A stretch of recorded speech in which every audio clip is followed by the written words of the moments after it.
Je suis l'un des deux cofondateurs d'un groupe associatif qui s'appelle Ciel Bleu, qui a vu le jour il y a 18 ans maintenant et qui propose un parcours de prévention tout au long de la vie avec un outil unique qui est l'activité physique adaptée, comme un véritable outil thérapeutique à part entière. Au sein du groupe associatif Ciel Bleu en France, on est un peu plus de 500 salariés et plus de 100 000 bénéficiaires suivent nos activités chaque semaine. Depuis quelques années, on travaille sur la mesure d'impact social ou la valorisation de l'impact social. Ça dépend comment on l'appelle. Tout simplement, c'est pour démontrer le bien fondé de nos activités. Notre outil est l'activité physique adaptée. On est des profs de sport, donc à la base, on ne nous prend pas forcément en considération et au sérieux.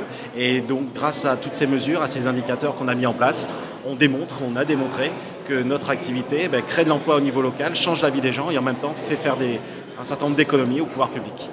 On mesure l'impact social au sein du groupe associatif Ciel Bleu à travers des programmes d'innovation et des programmes de recherche.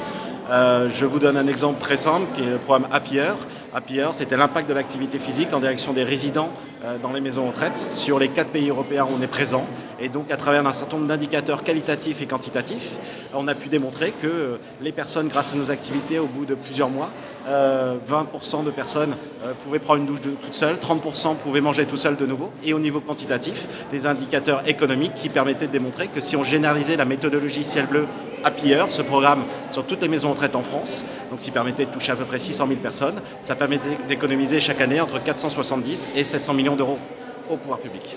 Il y a un certain nombre d'écueils à éviter au niveau de l'impact social et mesures d'impact social. Le principal, c'est que nos projets sont faits par des gens, pour des gens. Et les mesures d'impact, qui se transforment souvent en mesures d'impact économique, voilà, c'est un outil marketing, c'est un outil, mais ce n'est pas une finalité. L'objectif, c'est pour voir si nos activités sont les plus efficientes possibles et efficaces sur les populations, sur les bénéficiaires. C'est ça, il ne faut jamais perdre de vue la vision et la mission de notre organisation.